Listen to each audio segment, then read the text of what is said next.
This is Chitpur Road, or as it's now called, Rabindra Sarani, one of Kolkata's oldest, busiest streets.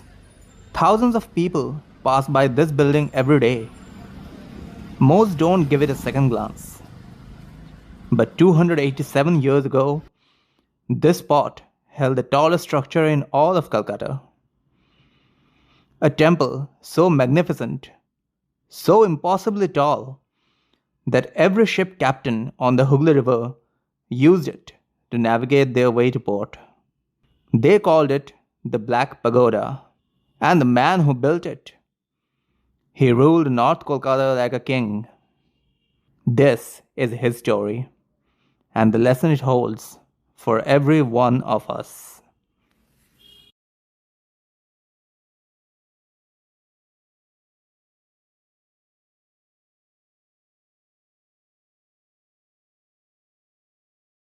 In the 1730s, North Kolkata had two symbols of power. The first was Bonamali Sarkar's mansion, a sprawling estate that spoke of old money and prestige. The second was Gobindaram Mitra's stick. There was even a saying that every Bengali of that era knew. Bonamali Sarkarer Bari, Gobindaram Mitrer Chori. Translated, it stands as Bonamali Sarkar's house, Gobindaram Mitra's stick. One represented wealth built over generations. The other, raw, immediate power. Gobindaram Mitra was the deputy collector of Kolkata. In today's terms, think of him as the chief tax officer, but with a private army, unlimited authority, and zero accountability. He collected taxes for the British East India Company, and he did it with what the records call remarkable punishments that kept terror in the public mind. The British themselves admitted he was a man of exceptionally daring character, or in other words, even they were afraid of him. In 1756, when Siraj-ud-Dowla's army marched on Calcutta, the entire city evacuated. Thousands fled across the Hooghly River to safety. Panic, chaos. The British, the Bengalis, the merchants, everyone ran. But Govindaram stayed. While everyone else ran, he remained in Shritanudi. One of only two men, along with the merchant Umichand, who refused to abandon the city. That wasn't recklessness. That wasn't even bravery. That was conviction. The unshakable belief that this land was his, and no one, not an army, not a Nawab, not even death itself, could make him leave. And years before, in 1730, that same conviction built something that would define the Calcutta skyline: the Navaratna temple. 9 spires reaching towards the heavens. The center spire was 165 feet high. In a city where most buildings were single-story mud huts, this was a skyscraper. It became the highest point in all of Calcutta, so tall that ship captains navigated by it the way London mariners used St. Paul's Cathedral. This wasn't just a temple. This was a statement carved in brick and stone, reaching 165 feet into the sky. A monument that said, "I am here. I am rooted. And I will not be moved." But history has a way of testing convictions.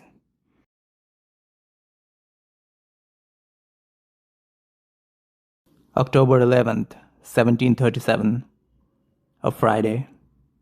By evening, the wind had picked up. Nothing unusual for October, the tail end of monsoon season. But by midnight, the Hooghly River had begun to rise. And rise. And rise. What hit Calcutta that night wasn't just a cyclone. It was one of the deadliest natural disasters in recorded history. A storm surge, a wall of water 30 to 40 feet high, came roaring up the river from the Bay of Bengal. Calcutta in 1737 was mostly mud and straw, what the British called a paper city. And paper doesn't stand a chance against a tsunami. By dawn, 20,000 vessels had been destroyed. 300,000 people across low-lying Bengal were dead or missing. St. Anne's Church, the pride of the British settlement, with its lofty and magnificent steeple, reportedly sank into the ground. And what happened to Gobindaram Mitra's 165-foot spire, the tallest point in the city, the navigator's beacon, the monument to untouchable power? It collapsed entirely. The stick had snapped. The ego had crumbled. But here's where the story gets interesting.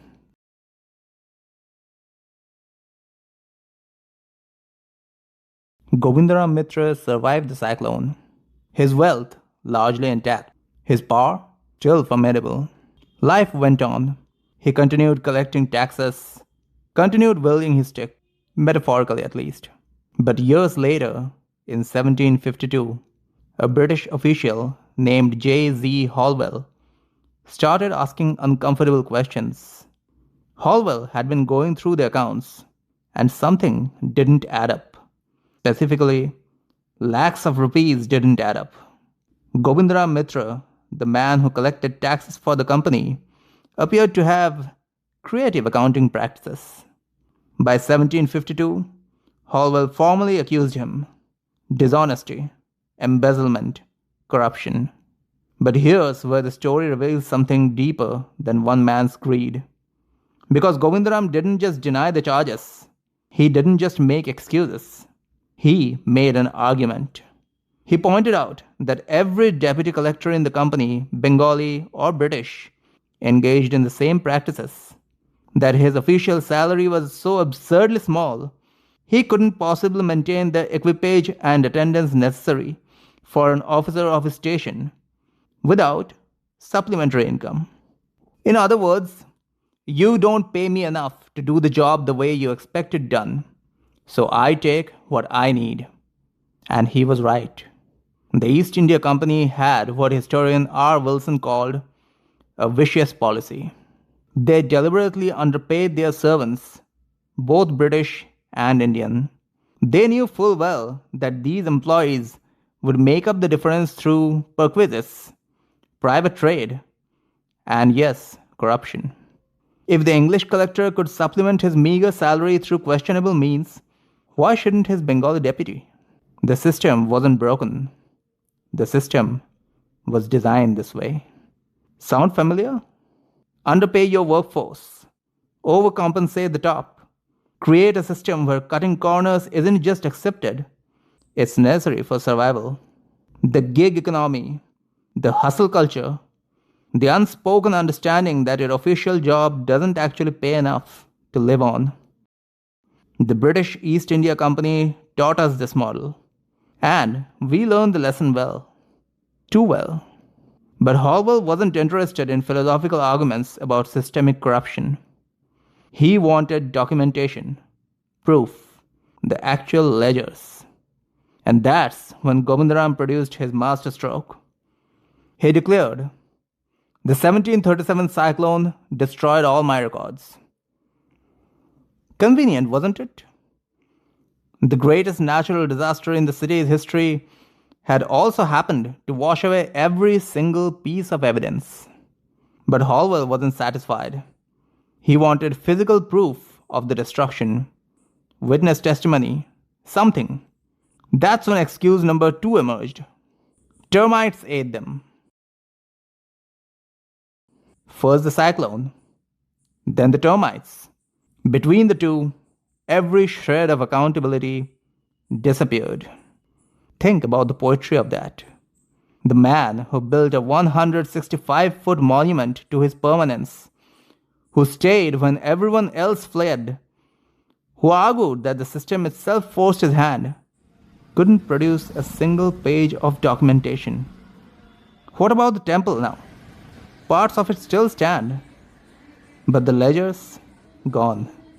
Conveniently, permanently gone.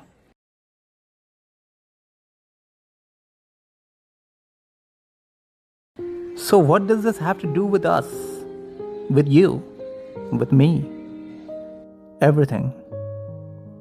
Because the story of Gobindaram Mitra isn't just history, it's our origin story.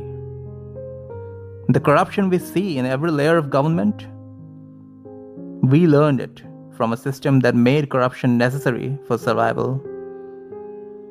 The hustle culture, where one job isn't enough, we inherited a model where your official income was never meant to sustain you.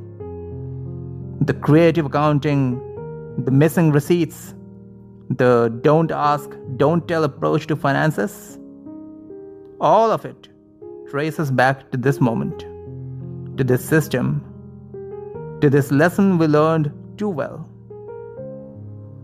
And here's my part in this story. In 2015 to 2016, most of my friends left India. Better opportunities, they said. Higher salaries, cleaner systems. And they were right. The money was better, the corruption less visible. But I stayed. Not because I was braver, not because I was smarter, but because, like Gobindaram, I believed this land was mine, and I wouldn't be moved. I built my own monument, a corporate career, a good salary, all the trappings of success, my own 165-foot spire. And then my cyclone came. Burnout, health issues, the realization that the golden cage was still a cage. The spire collapsed. But, unlike Gobindaram, I had the ledgers. See, the lesson isn't just about ego versus foundation. It's deeper. It's about breaking the cycle. The British taught us a system where corruption was survival, where official income was a fiction, where creative accounting was the only way to maintain your station. We can choose not to pass that lesson forward. Build your monuments if you want. Pursue success. Stay when others leave, or go when others stay. That's your choice. But keep your ledgers honest. Not because the system demands it. The system often rewards the opposite. But because when your cyclone comes, and it will come, the only thing that survives is what you built with integrity. Gobindaram Mitra stayed when everyone fled. He built the tallest structure in the city. He argued brilliantly against a corrupt system, but he couldn't show his work. We can do better. We must do better.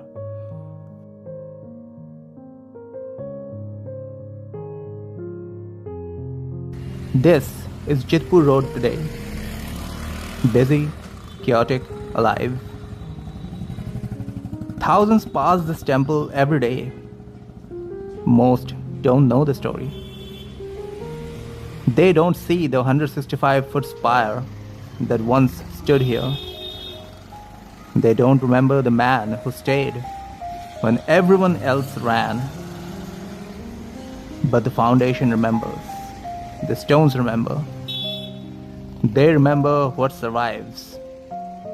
Not the tallest spire, not the cleverest excuse, not even the boldest stance. What survives is what you build with truth.